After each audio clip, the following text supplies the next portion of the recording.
Hi friends, please subscribe to Amravati Media and press the bell icon for more latest updates. Chandrababu Amaravati కళ సాకారం కష్టమేనా? ఆంధ్రప్రదేశ్ ముఖ్యమంత్రి చంద్రబాబు నాయుడు కళల రాజధాని అమరావతి అనుకున్న సమయానికి పూర్తయ్యే అవకాశాలు మాత్రం కనిపించడం లేదు. అనేక ఇబ్బందులు భవన నిర్మాణాలకు ఆటంకంగా మారుతున్నాయి.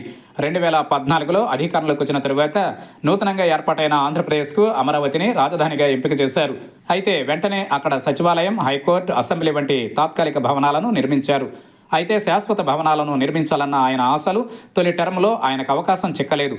డిజైన్లు ఖరారు చేయడానికి ఎక్కువ సమయం తీసుకోవడంతో ఈలోగా 2019 ఎన్నికల సమయం వచ్చేసింది. 2024 ఎన్నికలలో కూటమిగా ఏర్పడి అధికారంలోకి వచ్చిన చంద్రబాబు నాయుడు అమరావతి నిర్మాణాన్ని ప్రతిష్టాత్మకంగా తీసుకున్నారు.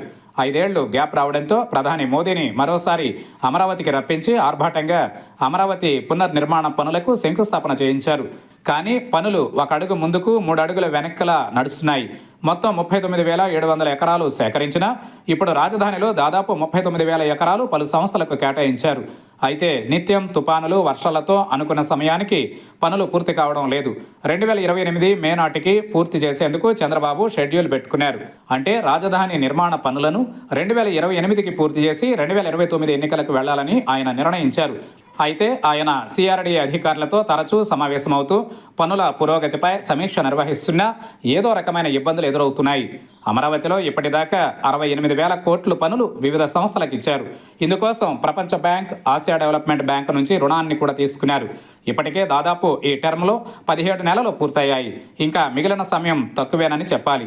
ఎక్కువగా రానున్న 30 నెలల్లో 8 నెలలు తుపాన్లు, వానలు మింగేస్తాయి. కూలీల కొరత కూడా ఆలస్యానికి కారణమని తెలుస్తోంది.